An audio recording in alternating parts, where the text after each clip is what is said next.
Okay दोस्तों, तो अब हम लोग 2 और 3 ब्लॉक में प्रॉब्लम्स के ऊपर कुछ क्वेश्चंस देखने वाले हैं। Let's see. मेरे पास एक इंक्लाइन प्लेन है, उस इंक्लाइन प्लेन का हाइट दिया हुआ है 50 मीटर और जो लेंथ है वो दिया हुआ है 130 मीटर। 2 ब्लॉक्स रखा हुआ है M1 और M2। M1 का जो मास है वो है 200 ग्राम और M2 का जो मास है वो है 60 ग्राम। M1 और M2 के बीच में जो कोएफिशिएंट ऑफ स्टैटिक फ्रिक्शन है वो है 0.5 और जो मेरा M2 और इंक्लाइन के बीच में जो हमारा कोएफिशिएंट ऑफ काइनेटिक फ्रिक्शन है वो है मेरा 0.33। Then we have to find the acceleration of M2 when M1 just slips over it, पहला। और दूसरा the maximum value of force for which any sliding does not take place.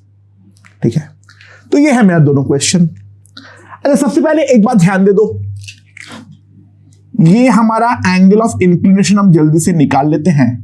तो हम लोग एक चीज देख सकते हैं, जो साइन थीटा जो आएगा दैट इज माई 5/13 और ये थोड़ा प्यारा वैल्यू है क्योंकि कॉस थीटा जो होगा वो मेरा 12/13 होगा, tan मेरा 5/12 होने वाला है। ठीक है। अच्छा, अगर मैं M1 का फ्री बॉडी डायग्राम ड्रॉ करूं, पहले मैं सेकेंड पार्ट करना चाह रहा हूं। ठीक है, तो M1 के बारे में अगर मैं देखूं,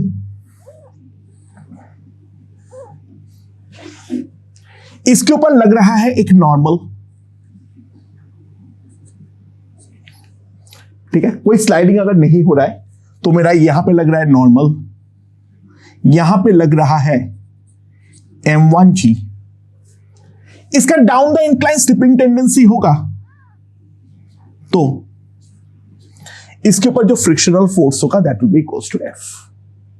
ठीक है, नाउ अगर मैं mg को 2 कंपोनेंट पे रिजॉल्व कर लूं, ये एंगल मेरा थीटा है, राइट। तो सबसे पहले मैं एक चीज लिख सकता हूं, जो F will be equals to M1G sine theta. मैं स्टैटिक फ्रिक्शन माना हूं, एक बार चेक कर लूंगा, और जो मेरा n है वो है मेरा mg cos थीटा, और जो मेरा लिमिटिंग वैल्यू ऑफ फ्रिक्शन है वो है मेरा μs into n, that will B μs mg into cos theta. ठीक है। अच्छा, ऑब्वियस सी बात है, ध्यान दो, इसका जो मेरा लिमिटिंग वैल्यू आएगा वो मेरा आएगा, ठीक है, M1G cos थीटा, यानी that will B 6mg/13। This will B 6mg/13। और जो मेरा फ्रिक्शन का वैल्यू यहां से मैं निकाल रहा हूं that will be equals to 5/13 into mg and that is my less than FL। तो ऑब्वियस सी बात है, यही मेरा फ्रिक्शन का वैल्यू है। Static friction will work.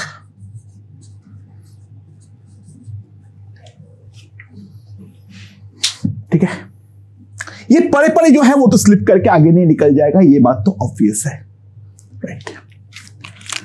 अब मैं अगर M2 के बारे में एनालाइज करना चाहता हूं, सो M2 का फ्री बॉडी डायग्राम क्या होगा, लेट्स सी।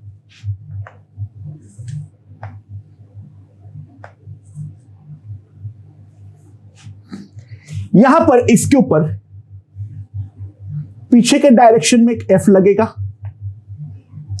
यहां पर मेरे पास एक N लगेगा, यहां पर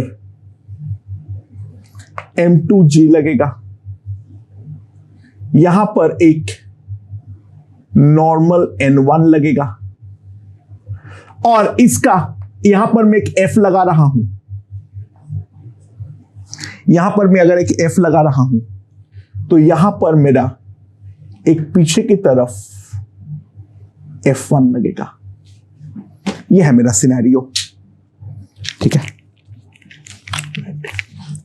सो इसका दो कंपोनेंट है, ये एंगल मेरा थीटा है, इसको मैं दो कंपोनेंट पे रिजॉल्व कर लेता हूं, ठीक है। नाउ यहां पर अगर मैं इस डायरेक्शन पे देखूं तो n1 will be equals to n plus m2g cos theta, that will be equals to m1 plus m2 into g cos theta. Right. Now, for just sliding, इस वाले का एक्सीलरेशन तो जीरो होगा, पहली बात।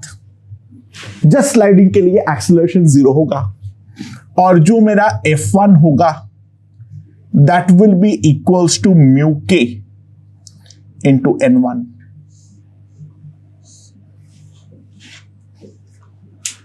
Right? तो जो मेरे पास f का वैल्यू आएगा that will be equals to m1g sin theta, sorry, m2g sin theta plus f1 plus f, ये हमारा होना चाहिए।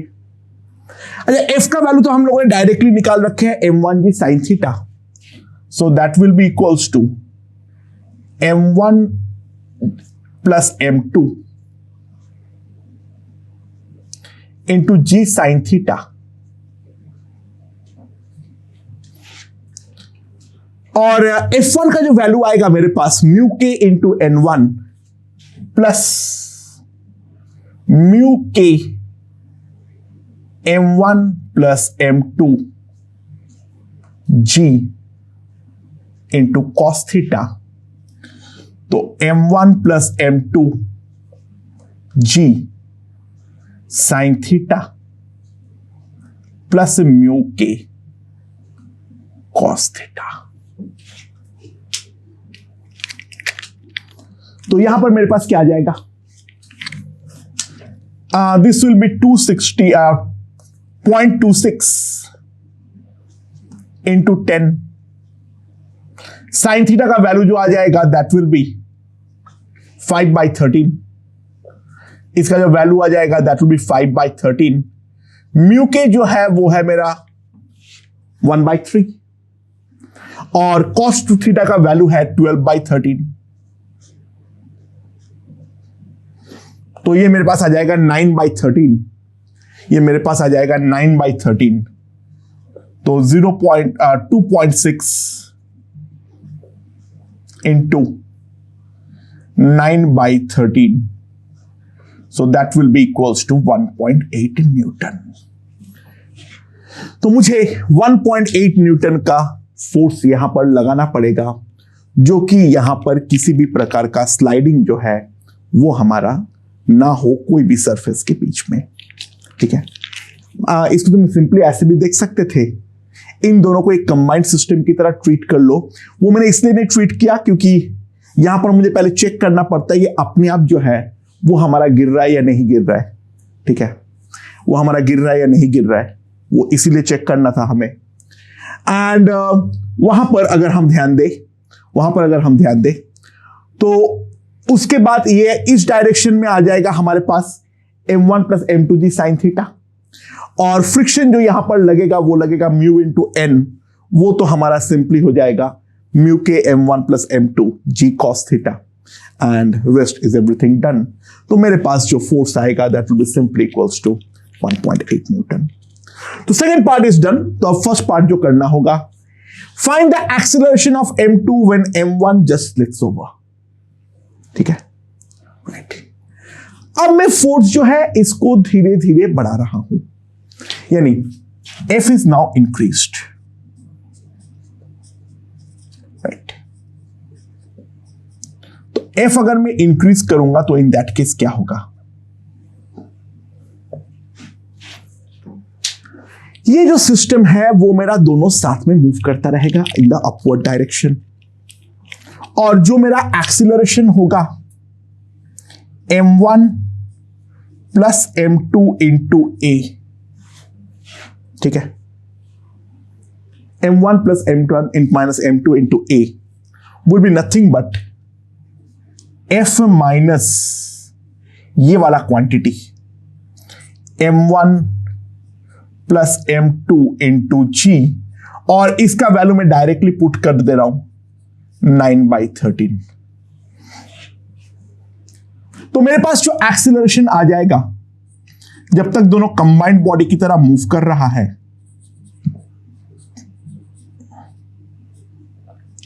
माइनस 9g/13, ये हमारा एक्सीलरेशन ए का वैल्यू है। अब यहां पर ऊपर वाला जो मेरा मास है उसको वापस एनालाइज करना चालू करो। यहां पर इस डायरेक्शन में है m1g sin थीटा, ठीक है, इस तरफ जो है वो है मेरा फ्रिक्शन, और यहां पर मेरा एक्सीलरेशन ए से वो आगे जा रहा है, और ये जो मेरा फ्रिक्शन का वैल्यू है दैट इज लेस देन और equals to μs mg cos theta. So what I can write is f minus m1 g sin theta that is equals to m1 into a, ठीक है। तो simple सी बात है, यहां पर f जब जस्ट ये वाला वैल्यू को हिट करेगा, यहां पर जब मेरा जस्ट ये वाला वैल्यू को हिट करेगा तो वहां पर f का वैल्यू हो जाएगा μs m1g cos theta minus m1g sin theta is equals to m1 a naught वो एक्सीलरेशन है जहां पर वो जस्ट हिट करने वाला है स्लाइडिंग को। तो m1 इज गॉन, तो a0 will be μs into cos theta that will be 6/13 minus g sin theta that will be 5/13, that will be 10/13 metre पर सेकेंड स्क्वायर। और उसी करस्पॉन्डिंग फोर्स कोई पूछ सकता है जो कितना फोर्स मैंने ये लगाया था जो कि ये वाला स्लाइडिंग हुआ है, तो F by 0.26 will be equals to 10/13 plus 90/13, 9g/13 मतलब 90/13, so that will be equals to 100/13, यानी f का जो मेरे पास वैल्यू हो जाएगा that will be simply equals to 2 Newton. तो ये स्लाइडिंग का जो जस्ट टेंडेंसी क्रिएट होगा जब ये वाला फोर्स 1.8 न्यूटन से बढ़ के 2 न्यूटन हो जाएगा, वहां पर मेरा जस्ट स्लाइडिंग का टेंडेंसी क्रिएट होगी। तो 1.8 न्यूटन से कम फोर्स में तो ये मूव ही नहीं करेगा ऊपर वह, ठीक है। अब 1.8 न्यूटन जैसे ही क्रॉस होगा तब दोनों साथ में मूव करना चालू करेगा, और जब फोर्स का वैल्यू बढ़ के 2 न्यूटन हो जाएगा तब दोनों के बीच में रिलेटिव स्लिपिंग जो है वो हमारी चालू हो जाएगी। ओके दोस्तों, ये वाला क्वेश्चन देखते हैं। 3 ब्लॉक है, मास m, 2m और 3m का, ब्लॉक ABC। मैंने 3m पे जो है एक फोर्स लगा रहा हूं F, mu equals to 0.25 at all contact surfaces, then find the acceleration of B when F is equals to 4 mg पहले निकालो, और जब F इक्वल्स टू 8 mg है तब निकालो, and also find the frictional force at all surfaces in both the cases, ठीक है, right. अच्छा ध्यान दो यहां पर जो हमारा लिमिटिंग फ्रिक्शंस है FAB कॉन्टैक्ट पे जो आएगा that will be simply equals to कितना mg/4,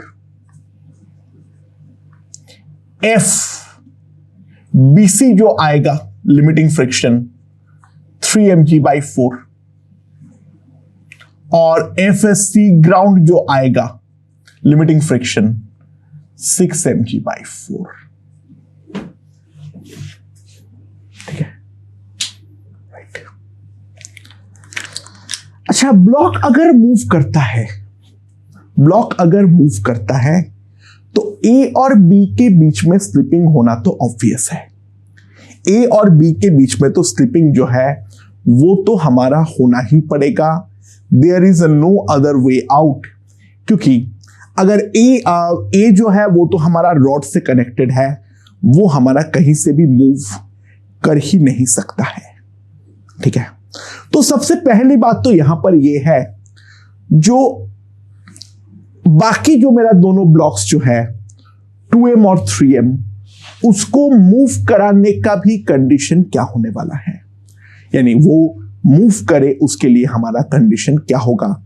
यानी एक इंपॉर्टेंट बात है, यहां पर ध्यान दो, if they slip,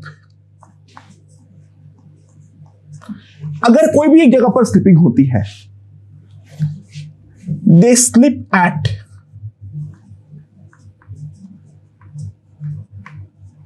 all contacts. वरना कोई तरीका नहीं है, क्योंकि 2m और 3m का एक्सीलरेशन तो ऑपोजिट होना पड़ेगा। 2m और 3m के जो हमारा एक्सीलरेशन है वो तो हमारा ऑपोजिट होना ही पड़ेगा। There is no other way out.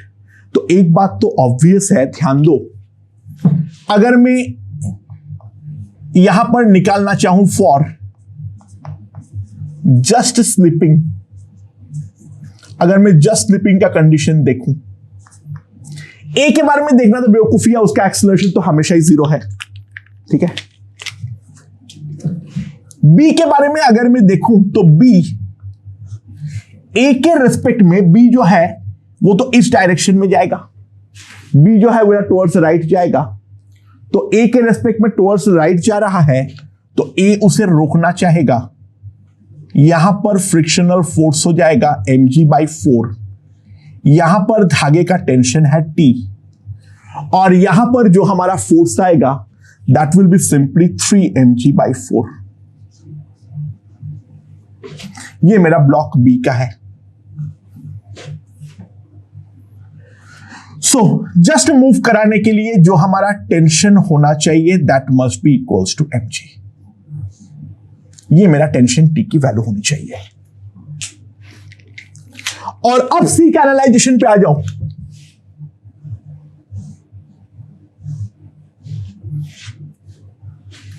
ठीक है, एंड सी के लिए, सी वाला ब्लॉक ऑब्वियस सी बात है इस तरफ जाना चाहेगा टुवर्ड्स लेफ्ट, तो उसको रोकने के लिए बी यहां पे अपवर्ड इस डायरेक्शन में 3mg/4 लगाएगा। ग्राउंड के रेस्पेक्ट में ये टुवर्ड्स राइट स्लिपिंग है, अच्छा टुवर्ड्स लेफ्ट स्लिपिंग है, तो यहां पर 6mg/4 लगेगा। धागा यहां पर टेंशन लगाएगा T, और यहां पर फोर्स लगेगा M। तो F की जो वैल्यू आएगी that will be equals to simply 9mg/4 plus mg. So that will be equals to 13 mg/4. ठीक है, समझ में? सो सिंपल सी बात है, slipping occurs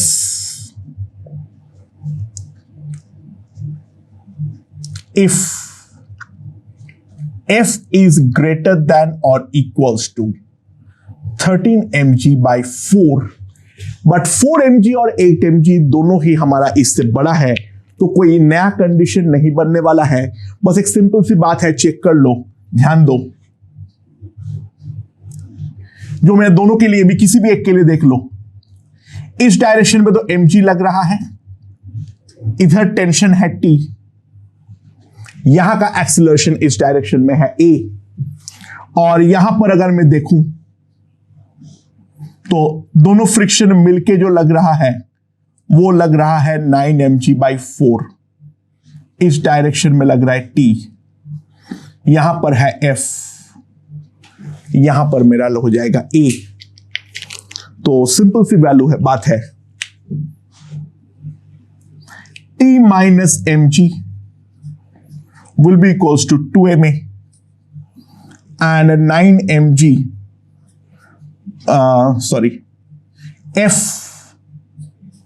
minus 9 mg by 4 minus t will be equals to 3ma. तो मेरे पास जो आ जाएगा that will be, ऐड कर दो दोनों को, f minus 13 mg by 4 will be equals to 5ma. Right, तो ये मेरा f का वैल्यू है, f और एक्सीलरेशन में रिलेशन है, तो मेरे पास एक्सीलरेशन जो है वो आ जाएगा f by 5m minus 13 g by 20. ठीक है, अगर फोर्स इससे ज्यादा है तो इन दैट केस हमेशा ये होगा, तो 4 और 8 को तो अलग से देखने की कोई जरूरत नहीं है। अच्छा एक काम करो, 4 नहीं देख के चलो एक बार 3mg के लिए देख लेता हूं, 3mg के लिए देख लेता हूं मैं यहां पर। ठीक है, वो फिर भी थोड़ा इंटरेस्टिंग केस बनेगा, बाकी 8 और 4 बेसिकली सेम केस है। एंड तो अगर मान लो f मेरा 8mg है,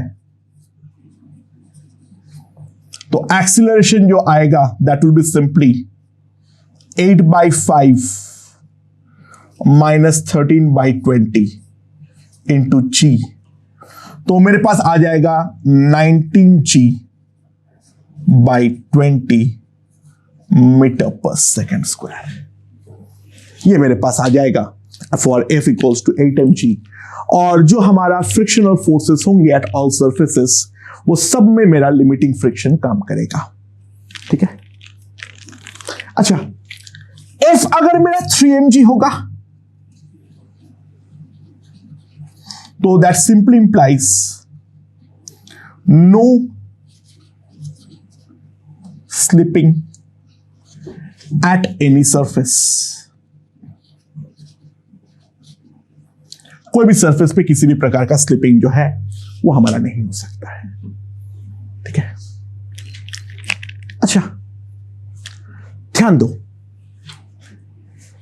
जो ऊपर वाला m है वो ऊपर वाला m को तो मालूम भी नहीं पड़ेगा, ऊपर वाला m को तो मालूम भी नहीं पड़ेगा जो भाई नीचे कुछ चल भी रहा है, ऊपर वाले m को तो मालूम भी नहीं पड़ेगा जो नीचे कुछ चल भी रहा है, क्योंकि जब तक हमारा 2m स्लिप नहीं करेगा या स्लिपिंग टेंडेंसी क्रिएट नहीं होगा तब तक तो हमारा a और b के बीच में फ्रिक्शन लगेगा ही नहीं। तो सबसे पहले एक बात को तो हम रियलाइज कर ले, जो FAB तो हमारा डेफिनेटली यहां पर 0 ही आएगा, क्योंकि a और a को क्या मालूम है b के नीचे मैं फोर्स अप्लाई कर रहा हूं, b स्लिप कर रहा है नहीं कर रहा है, तो a और b के बीच में कोई स्लिपिंग टेंडेंसी नहीं है, तो ऑब्वियस सी बात है यहां पर कोई फ्रिक्शन हमारा काम नहीं करेगा। तो ब्लॉक b के बारे में अगर मैं देखूं, यहां पर धागे का टेंशन T लग रहा है और यहां पर अगर हम ध्यान दें b के ऊपर इस डायरेक्शन में F1 लग रहा है, और अगर मैं ब्लॉक C के बारे में देखूं, यहां पर टेंशन T लग रहा है, यहां पर F1 लग रहा है, यहां पर F2 लग रहा है और यहां पर पीछे से 3mg लग रहा है। तो यहां पर मैं सबसे पहले लिख सकता हूं जो F1 इक्वल्स टू T,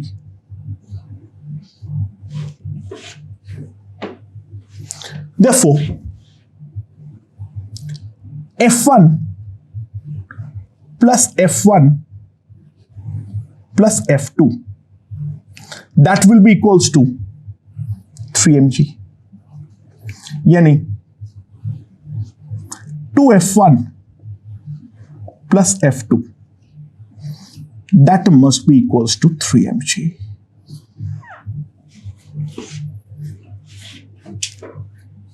इन दोनों का आपस का फ्रिक्शन सेल्फ एडजस्टिंग होने वाला है, इन दोनों का आपस का फ्रिक्शन जो है वो हमारा सेल्फ एडजस्टिंग होने वाला है। दोनों इस तरीके से अपने आप को मैनेज करेगा, जो दोनों का टोटल सम जो होगा वो मेरा 3 mg के इक्वल हो जाएगा। मैं उससे ज्यादा और कोई भी इंफॉर्मेशन इस क्वेश्चन के रिगार्डिंग नहीं बोल सकता हूं। अगर f मेरा 3 mg है तो इन दैट केस इन दोनों सरफेस पे जो हमारा फ्रिक्शनल फोर्स लगेगा वो फ्रिक्शनल फोर्स हमारा सेल्फ एडजस्टिंग फ्रिक्शनल फोर्स होना चाहिए, और उसके लिए ये कंडीशन जो है वो हमारा एग्जिस्ट करना चाहिए। तो सबसे पहले इंपॉर्टेंट बात जो है वो तो हमारा ये है, लेकिन क्या इसका कोई काउंटर आर्गुमेंट जो है वो काउंटर आर्गुमेंट पे अप्लाई कर सकता हूं या नहीं कर सकता हूं? इसका काउंटर आर्गुमेंट बहुत सिंपल है। जो बात ये है, जो माय क्लेम इस पॉइंट पे आने के बाद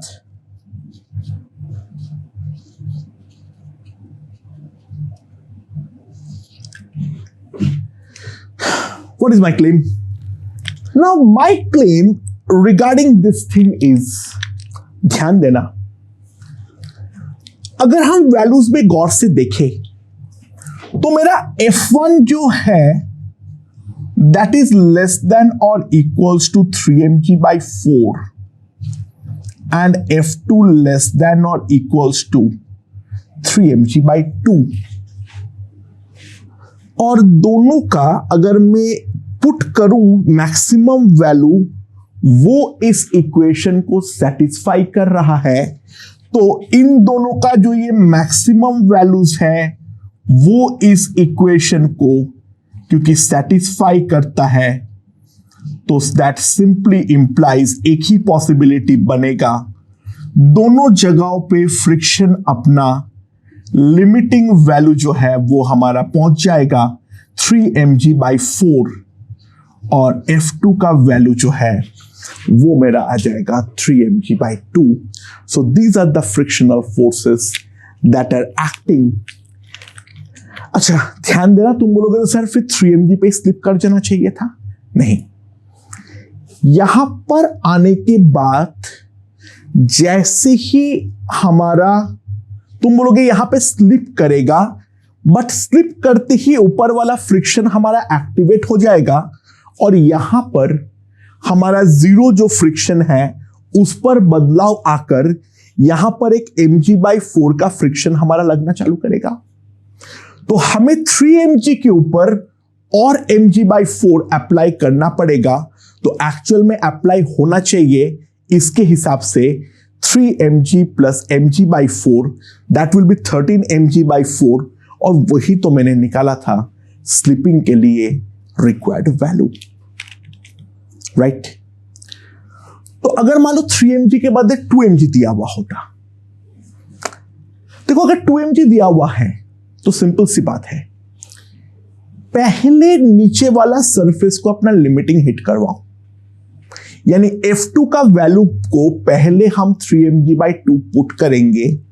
इस वाले इक्वेशन में मान लो ये 2 mg था, तो F2 का वैल्यू 3 mg/2 पुट करेंगे, और उसके अकॉर्डिंग F1 का वैल्यू हम निकालेंगे।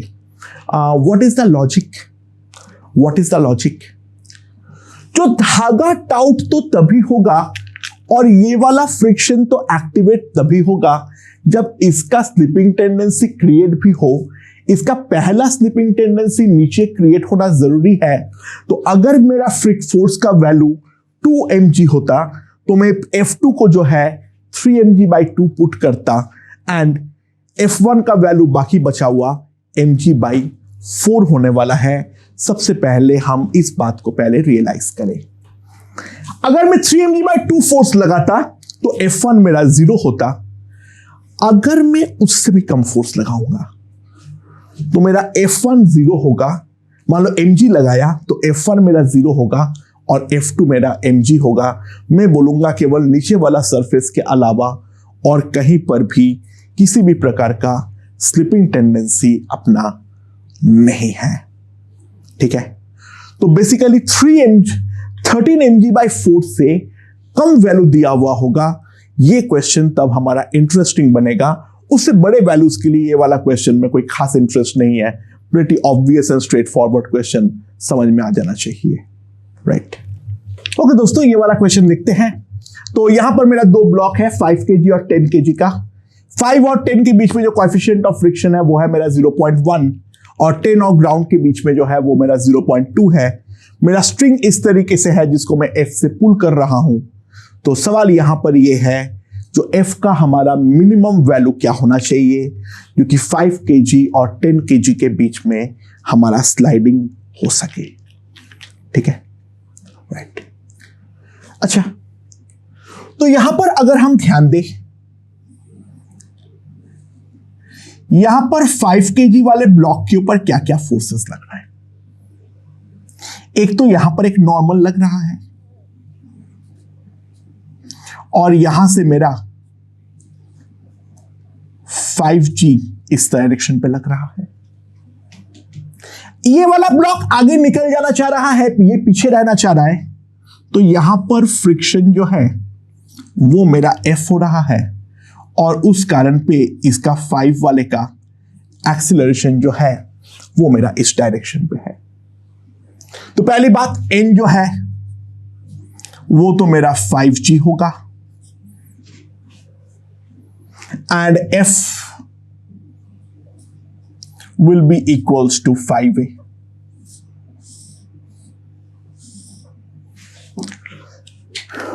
Right?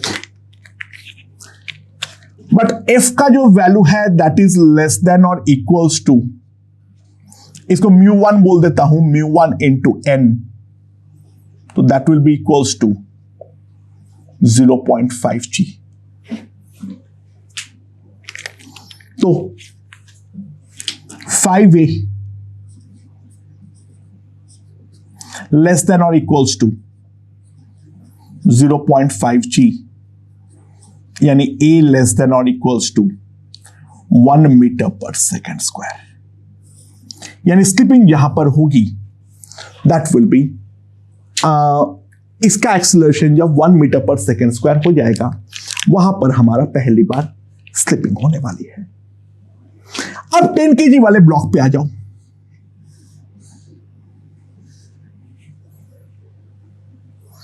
ऊपर से मेरा यहां से 50 लग रहा है, यहां से डाउनवर्ड मेरा 100 लग रहा है, यहां से मेरा N1 लग रहा है, यहां से मेरा एक F लग रहा है, ठीक है। और फ्रिक्शन इसके ऊपर इस तरफ है, इसके ऊपर फ्रिक्शन जिसका वैल्यू G/2 है यानी 5 है, वो इस तरफ लग रहा है और इसके कारण ये सिस्टम यहां पर एक्सीलरेट करेगा A 1 मीटर पर सेकेंड स्क्वायर से। और ग्राउंड पे भी देख फ्रिक्शन लगेगा, ये इस तरफ जाना चाहेगा,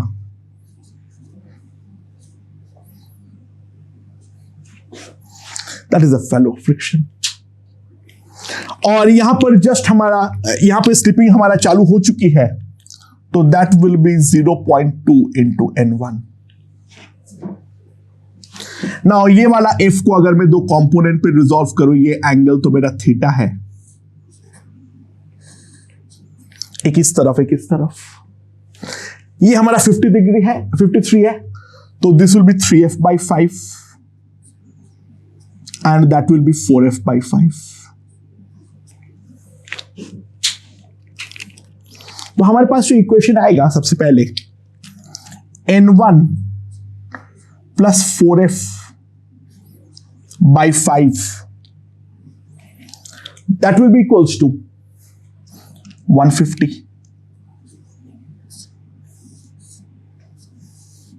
और 0.5 प्लस 0.2 N1, ठीक है, एंड सॉरी उल्टा लिख रहा हूं, 3F/5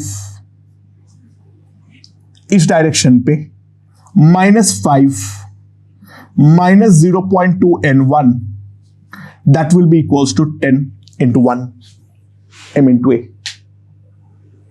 तो मेरे पास जो आ जाएगा दैट विल बी 0.6f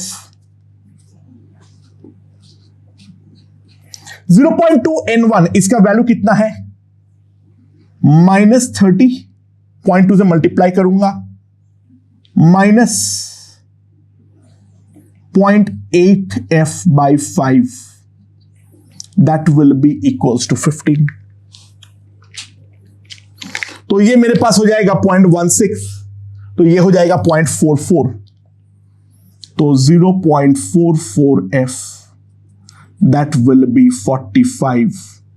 तो f हमारे पास हो जाएगा 4500/44 न्यूटन।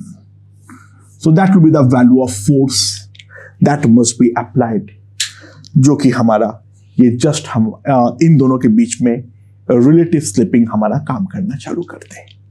ओके दोस्तों, so now let's look at this question। M1 और M2 दो ब्लॉक्स हमारा रखा हुआ है।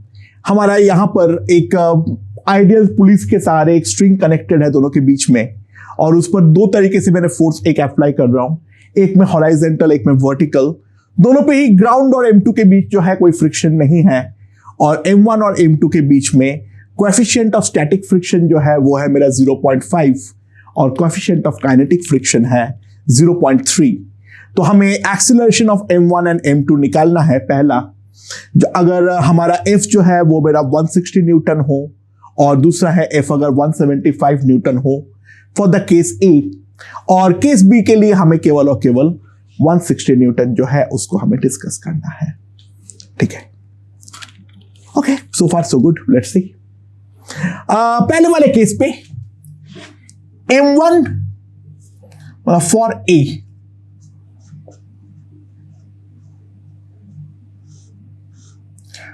M1 प्लस M2 अगर मैं कंबाइंड सिस्टम ले लेता हूं,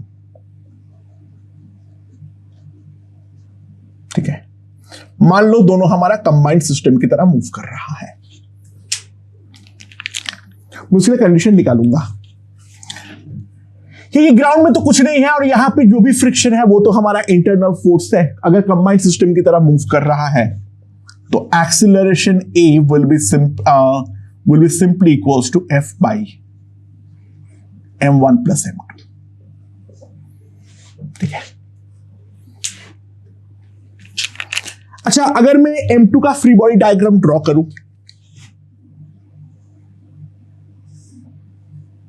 वर्टिकल तो मैं उसका देख ही नहीं रहा हूं, यहां वाला वर्टिकल, क्योंकि यहां पे तो फ्रिक्शन नहीं है।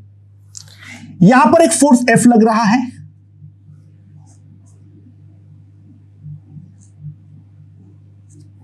यहां पर एक F इस तरीके से लग रहा है, और इन दोनों के बीच का जो फ्रिक्शन फोर्स है ये मेरा इस तरफ लगेगा। ये M1 आगे भागना चाह रहा है M2 के रेस्पेक्ट में, तो M2 के ऊपर फ्रिक्शन टुवर्ड्स राइट लगेगा, और तो मैं सिंपली एक चीज लिख सकता हूं, F will be equals to M2A।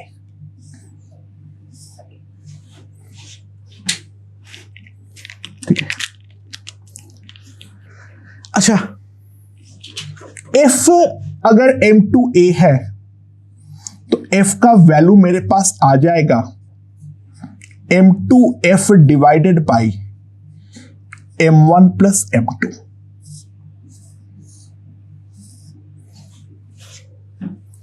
और यहां पे जो हमारा लिमिटिंग वैल्यू है that will be equals to mu s M2G, sorry mu s M1G।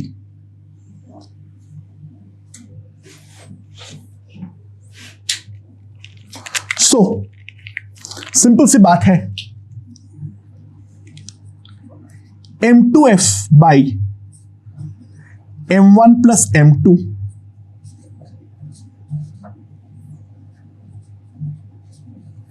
Mu s M1G। So F must be less than or equals to 0.5। M1 जो है वो है मेरा 20 into 50 divided by m2,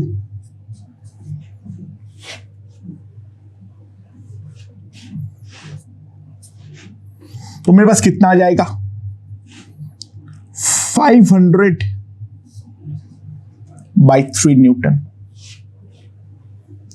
and 500 by 3 अगर मैं देखूं तो दैट विल बी 166.67 न्यूटन।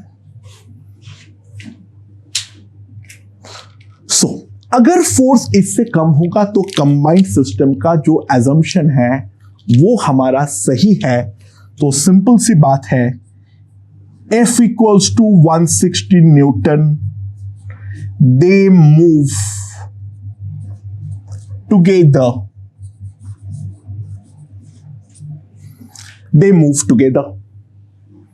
और एक्सीलरेशन जो हमारे पास आ जाएगा सिंपली हम देख सकते हैं that will be equals to 160 by 50, that will be 3.2 metre पर सेकेंड स्क्वायर। और फ्रिक्शन का वैल्यू कोई अगर पूछेगा F,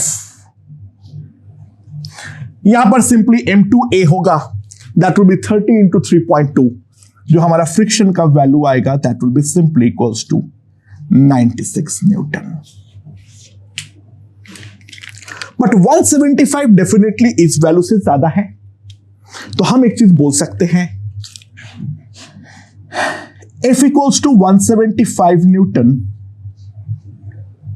relative slipping will occur। तो जो मेरे पास दोनों के बीच में फ्रिक्शन हो जाएगा F, दोनों जो के बीच में जो फ्रिक्शन हो जाएगा F, वो F का वैल्यू सिंपली कितना हो जाएगा म्यू के इंटू एन, क्योंकि वहां पर तो फिर नॉर्मल काइनेटिक फ्रिक्शन लगना चालू हो जाएगा। तो that will be equals to mu K m1g, तो 0.3 इंटू 20 इंटू 10, सही लिखा हूं ना मैं? हाँ। सो कितना आ जाएगा मेरे पास, that will be equals to 60 Newton. That will be simply equals to 60 Newton. So ये जो फ्रिक्शन फोर्स है वही तो इसको ड्राइव करेगा।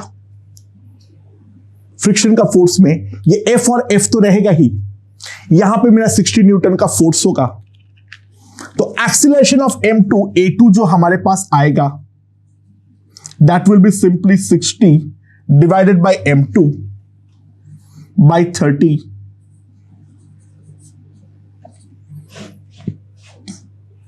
और इसका देख लो यहां पर लग रहा है F यानी 175, पीछे जो लगेगा वो लगेगा 60, तो 175 माइनस 60 कितना हो गया है 115,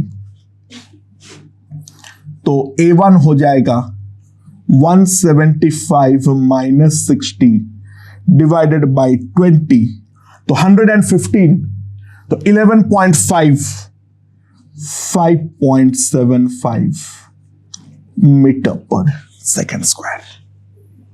तो ये है मेरा 175 न्यूटन का केस। अच्छा, एक बार स्लीपिंग होना चालू होने पर म्यू एस के बदले म्यू के अप्लाई करना मत भूल जाना, ठीक है?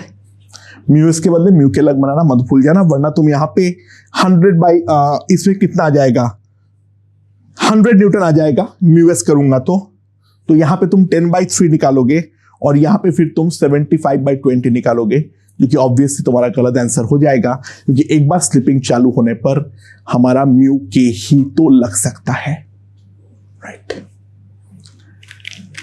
अच्छा, फॉर बी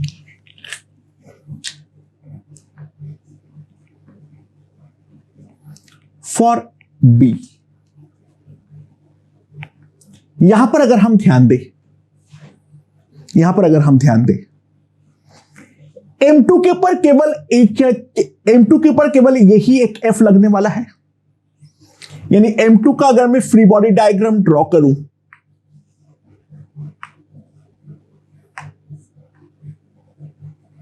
यहां पर मेरा F लगेगा और यहां पर मेरा फ्रिक्शन लगेगा। ठीक है, और ये मेरा M2 का सिनेरियो है और M1 का क्या सिनेरियो होगा?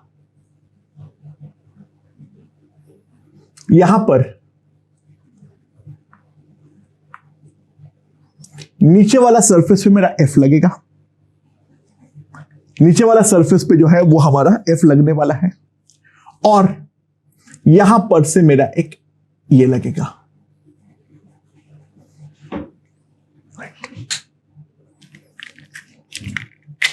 नाउ ध्यान देना, एक इंपॉर्टेंट बात, दो पॉसिबिलिटीज यहां पर अराइज होता है, दो पॉसिबिलिटीज यहां पर हमारा अराइज होता है। क्या है वो पॉसिबिलिटी, पहले उस बारे में समझते हैं। पहली बात तो एक चीज देख लेते हैं, क्या ये सिस्टम हमारा राइज कर सकता है या नहीं कर सकता है। ये सिस्टम जो है वो ओवरऑल राइज कर सकता है या नहीं कर सकता है। एंड दोनों कंबाइंड सिस्टम की तरह अगर हम ट्रीट करें तो सिंपल सी बात है, देख सकते हैं जो नेट mg है वो है मेरा 500 Newton.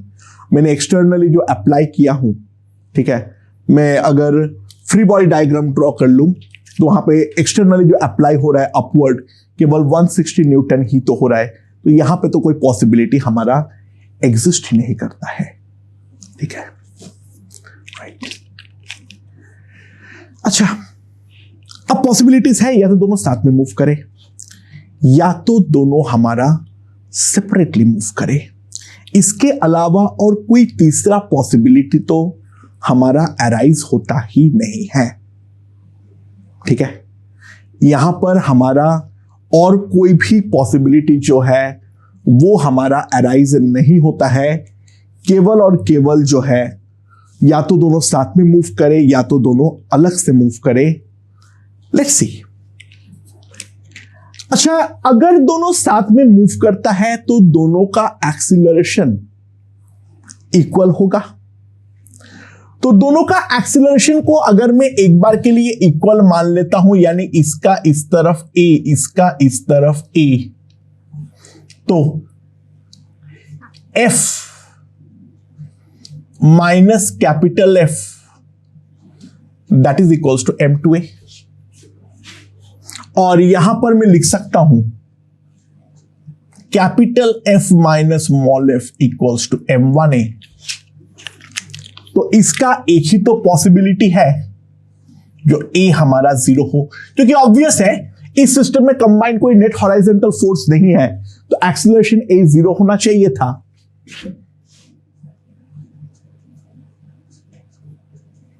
So we are claiming it to be 120 Newton,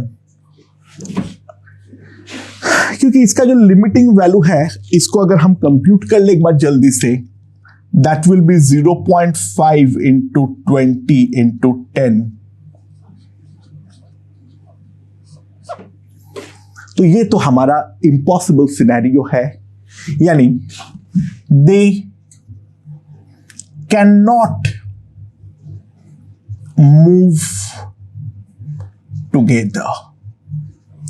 किसी भी हालात पर हमारा ये दोनों जो है वो साथ पर तो मूव कर ही नहीं सकता है।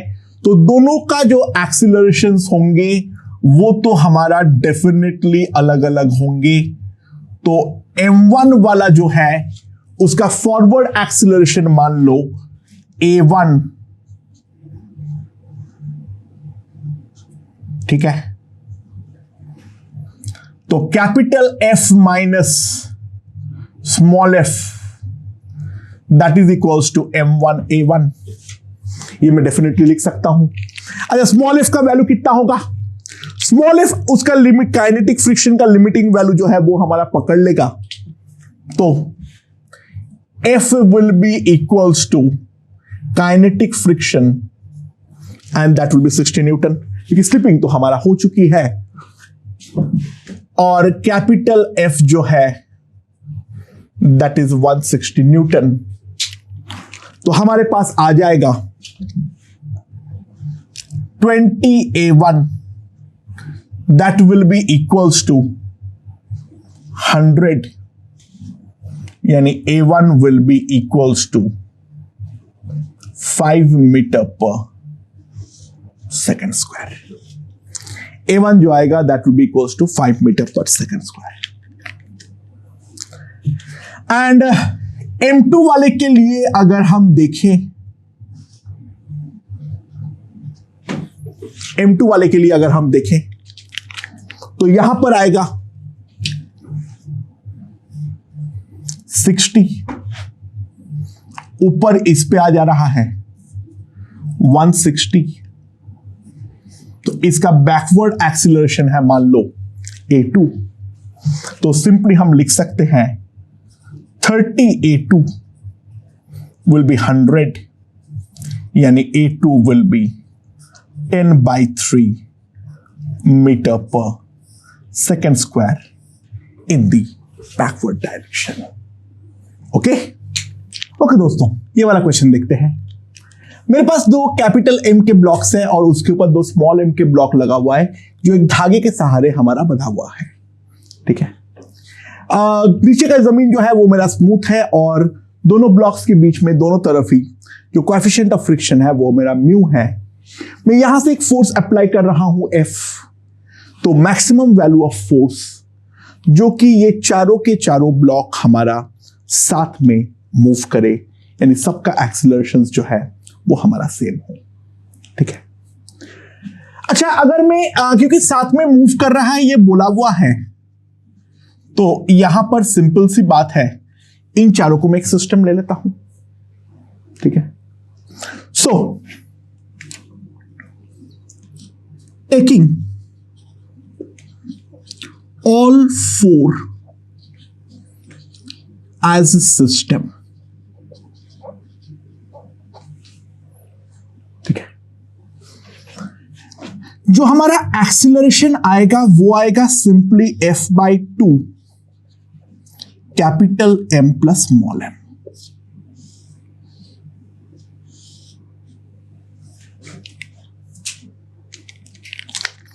अब अगली बारी आती है, यहां पर जो धागे का टेंशन होगा T,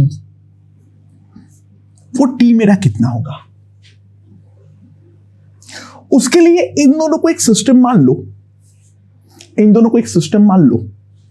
तो ध्यान दो, T will be simply equals to capital M plus small m into A.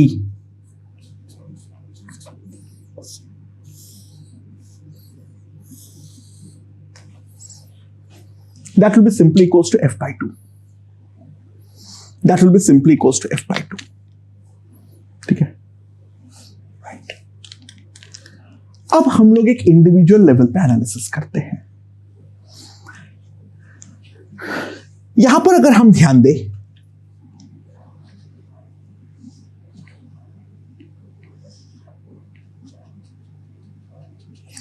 अगर दोनों तरफ ही स्लिपिंग टेंडेंसी होगा वो बिल्कुल जरूरी नहीं है. इन दोनों तरफ स्लिपिंग टेंडेंसी होगा वो बिल्कुल भी जरूरी नहीं है. तो दोनों को हमें इंडिविजुअली ट्रीट करना चाहिए. अगर मैं ये वाला लेफ्ट हैंड साइड वाला कैपिटल M देखूं तो यहां पर फ्रिक्शन फोर्स मान लो लग रहा है F1. ठीक है, और एक्सीलरेशन A है.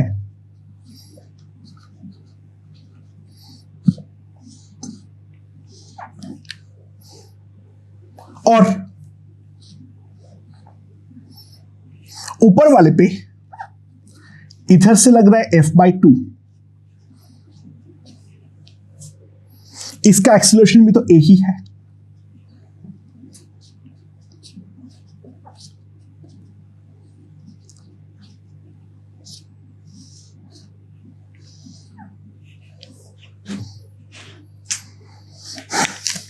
समझ में? तो यहां पर F1 की जो वैल्यू आ रही है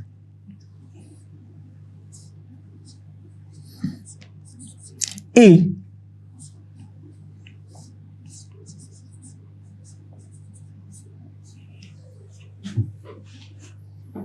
यहां पर F1 की वैल्यू आ रही है ये वाली.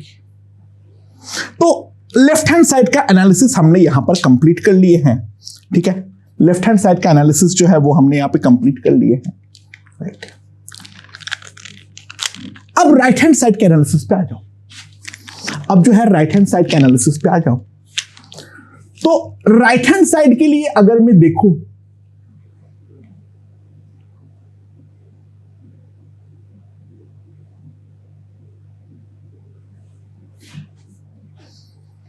ये वाले ब्लॉक का फॉरवर्ड स्लिपिंग टेंडेंसी होगी, तो यहां पर लगेगा मान F2, ठीक है। और ये इस तरफ जा रहा है with an acceleration of A, तो मैं लिख सकता हूं F माइनस F2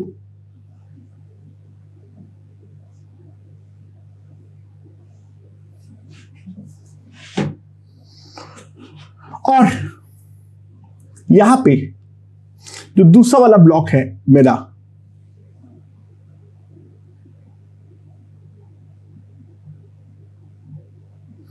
आगे की तरफ लग रहा है F2,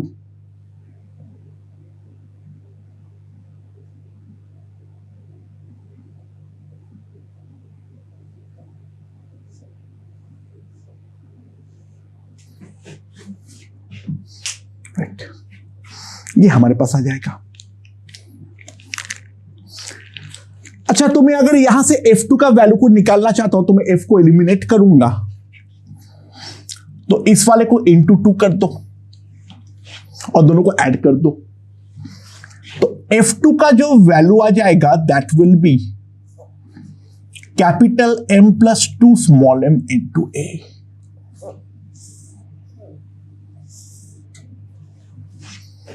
ठीक है,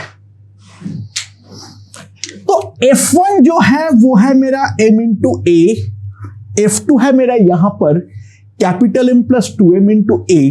तो एक बात तो ऑब्वियस है, F2 is greater than F1। और अगर मैं लिमिटिंग वैल्यू देखूं, FL2 will be FL1 and that will be equals to mu mg। दोनों का लिमिटिंग वैल्यू तो इक्वल है, लेकिन F2 F1 से बड़ा है, यानी यहां पर जो फ्रिक्शन लग रहा है और राइट हैंड साइड में जो फ्रिक्शन लग रहा है वो हमारा अलग है। तो राइट हैंड साइड वाले फ्रिक्शन अगर ज्यादा है तो ध्यान दो, slipping tendency, slipping will occur first between capital M and small m in the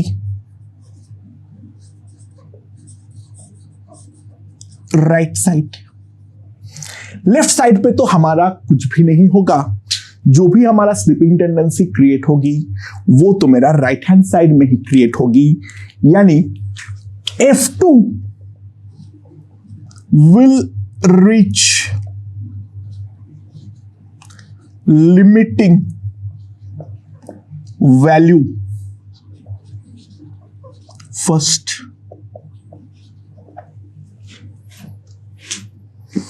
so simple सी बात है, जस्ट वाले के टेंडेंसी के केस में मैक्सिमम अगर हमें निकालना है तो F2 का वैल्यू होना चाहिए mu mg and that will be equals to capital M plus 2m into A। तो A मेरे पास आ जाएगा mu mg by capital M plus 2m, और F का जो वैल्यू है वो तो हम डायरेक्टली यहां से लिख सकते हैं। तो the maximum value of force will be 2 capital M plus small m into F, that will be 2 mu mg capital M plus small m by capital M plus 2 small m। ये मेरा force का maximum value जो है वो हमारा आने वाली है। सो that is the maximum value of force. मेरे ख्याल से ये चीज हमें पूरी तरीके से समझ में आ चुकी है। कोई पूछ सकता है जो लेफ्ट की तरफ कितना फोर्स लग रहा है ये बताओ, तो वहां पर सिंपल सी बात है, जो हमारा F1 है that will be simply equals to capital M into A mu capital M small m G divided by, और ये वाला फ्रिक्शन का नेचर जो है वो हमारा स्टैटिक है। तो मैक्सिमम फोर्स के केस में इन दोनों ब्लॉक के बीच में स्लिपिंग टेंडेंसी होगा, बट इन दोनों ब्लॉक के बीच में स्लिपिंग टेंडेंसी नहीं होगा। Be very careful regarding that. Okay दोस्तों, अगला क्वेश्चन देखते हैं क्या बोला है। मेरे पास यहां पे 3 ब्लॉक्स है, ठीक है, एक स्मूथ सरफेस पे रखा हुआ है, तीनों का मास m है। यहां पर जो कोएफिशिएंट ऑफ फ्रिक्शन है ब्लॉक्स के बीच में है म्यू, और ग्राउंड जो है वो मेरा स्मूथ है। यहां से मैंने कैपिटल M जो है उसको मैंने लटवाया हूं। तो हमारा सवाल ये है, find the maximum value of capital M such that no relative slipping occurs between the 3 blocks. ठीक है, अच्छा, अगर रिलेटिव स्लिपिंग नहीं हो रही है तो ये वाला ब्लॉक अगर मेरा A से जा रहा है तो ये तीनों सिस्टम भी मेरा A से जा रहा होगा। तो सिंपल सी बात है, मैं लिख सकता हूं mg minus T ma and T will be equals to 3ma। तो जो कॉमन एक्सेलरेशन आएगा वो आएगा mg by capital M plus 3m।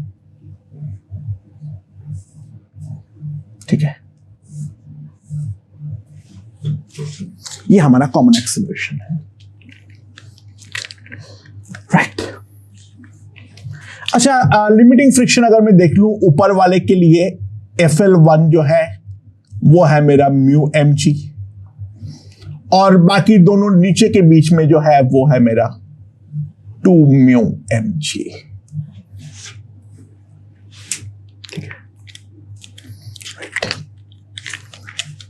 अच्छा, अगर मैं एकदम ऊपर वाले का फ्री बॉडी डायग्राम ड्रॉ करूं, इसके ऊपर राइट की तरफ लग रहा है F1, तो F1 is equals to ma।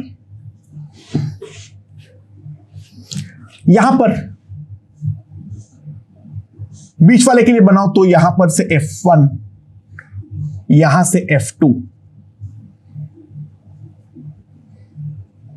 तो F2 minus F1 that is also equals to ma। And यहां पर अगर हम ध्यान दें, मेरा यहां पर लग रहा है टेंशन T, पीछे लग रहा है F2, तो T minus F2 that is equals to ma। ठीक है, तो ऑब्वियस सी बात है, T जो है वो है मेरा 3ma, तो F2 होगा T minus ma, that will B 2ma। ठीक है, सो F2 जो है वो है मेरा 2ma और F1 जो है वो है मेरा ma, और उसी रेशियो पे तो दोनों हमारा डिवाइडेड हुआ है, लिमिटिंग वैल्यू भी वही है। तो सिंपल सी बात है, बोथ अटेन्स लिमिटिंग वैल्यू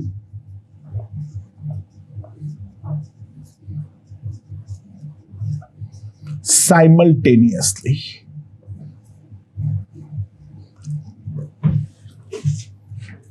दोनों हमारा लिमिटिंग वैल्यू साइमल्टेनियसली अटेंड करेगा, ध्यान देना। एंड उसके लिए ए जो हमारा होना चाहिए that will simply come out to be equals to mu ji.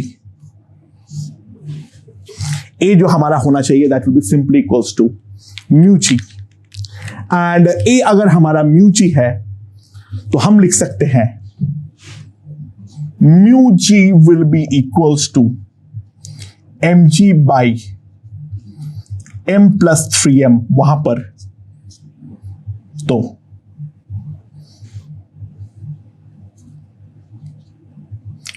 Mu M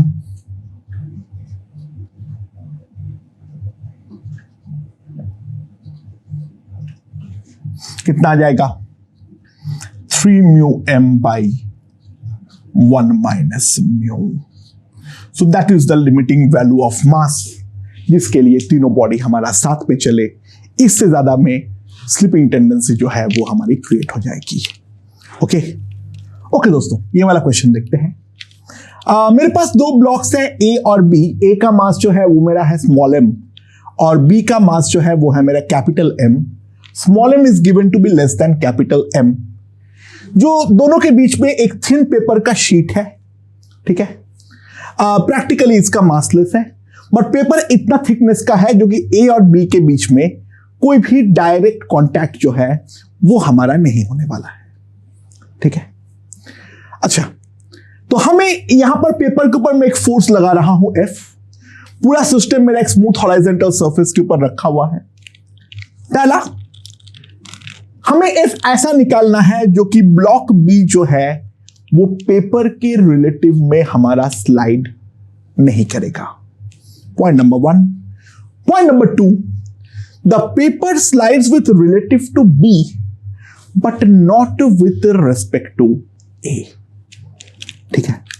तो हमें ये दोनों पार्ट जो है वो हमें सॉल्व करना है।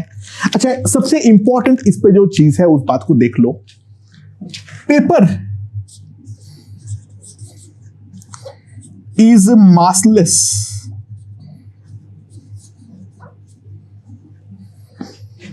पेपर जो है वो है मेरा massless. That simply implies net force on it will be equals to 0 practically.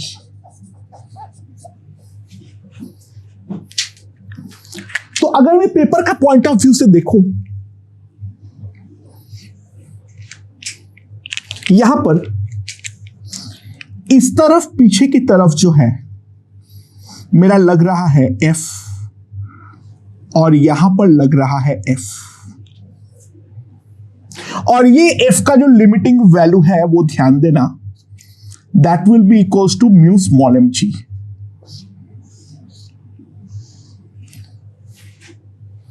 ठीक है, राइट। और यहां पर जो हो रहा है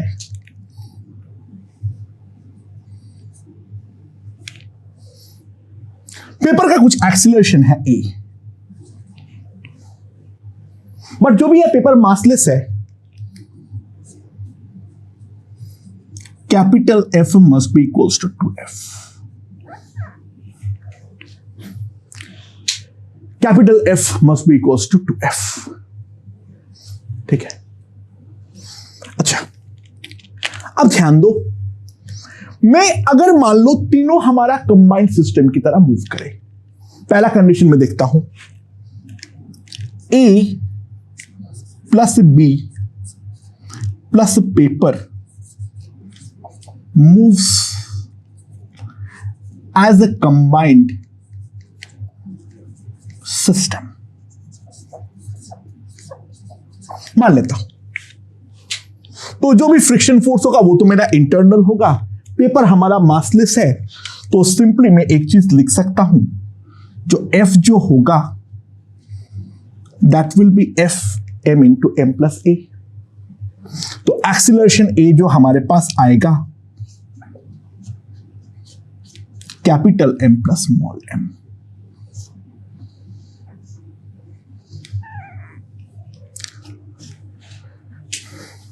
स्मॉल ए का जो वैल्यू होगा that will be equals to capital F divided by capital M plus small M. ये मेरा एक्सीलरेशन का वैल्यू है।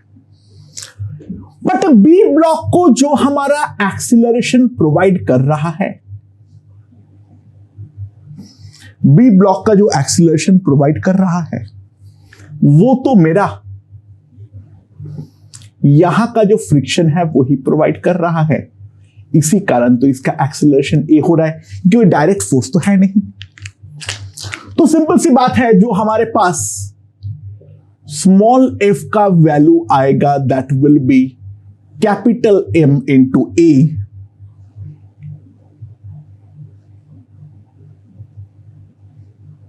Plus small m. ठीक है, and this must be less then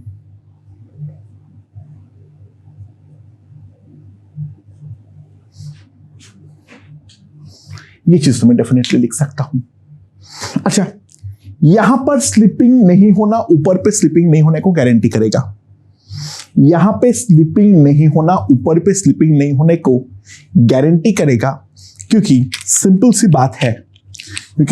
बात है, जो यहां पर अगर हम ध्यान दें, ठीक है, दोनों पे फ्रिक्शन फोर्स का वैल्यू सेम है, तो यहां पर अगर फ्रिक्शन अपना लिमिटिंग को पार नहीं कर रहा है तो ऊपर भी मेरा लिमिटिंग को पार नहीं करेगा।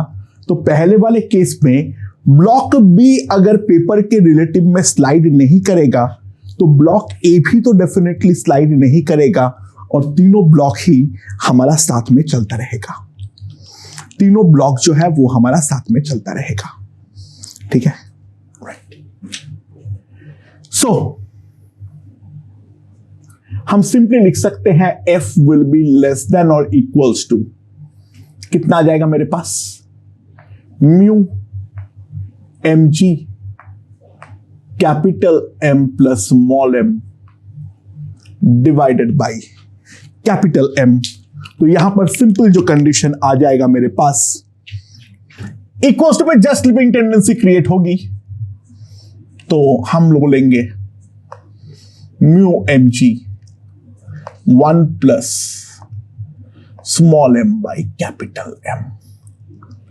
क्वेश्चन के इस पे हम इक्वालिटी साइन को हटा देंगे, क्योंकि स्लाइड नहीं कर रहा है, तो हम लिमिटिंग कंडीशन को भी नहीं लेंगे, तो हम स्ट्रिक्ट इनइक्वालिटी की तरह से बोल सकते हैं जो f हमें डेफिनेटली इससे कम होना पड़ेगा, क्योंकि कंडीशन ए हमारा सेटिस्फाई हो जाए।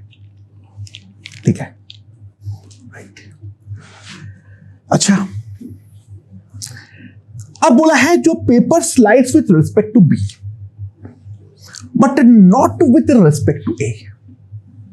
ठीक है, paper slides relative to B but not with respect to A. अच्छा, तो ऑब्वियस सी बात है,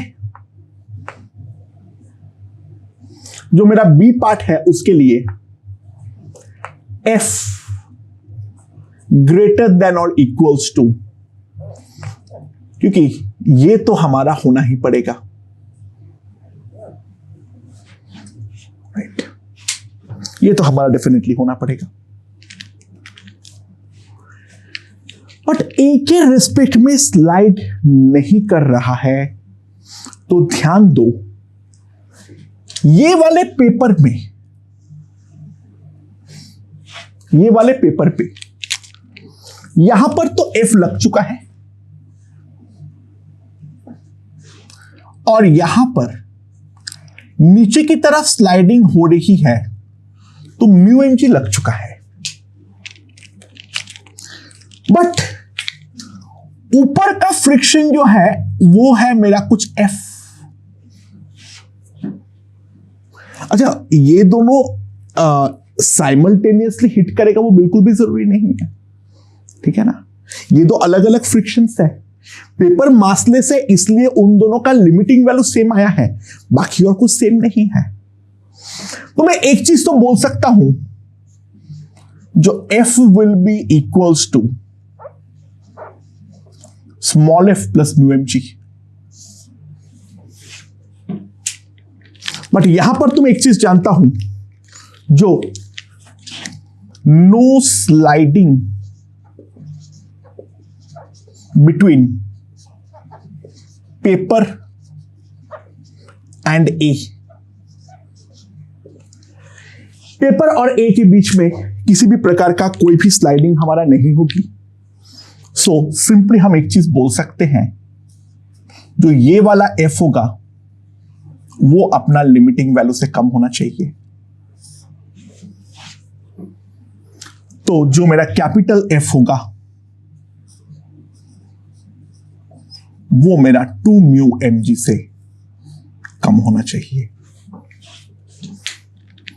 तो सिंपल सी बात है, हम लिख सकते हैं एफ बिलोंग्स टू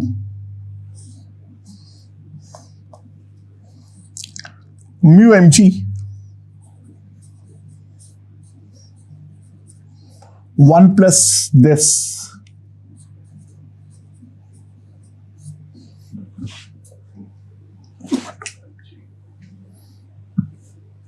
राइट।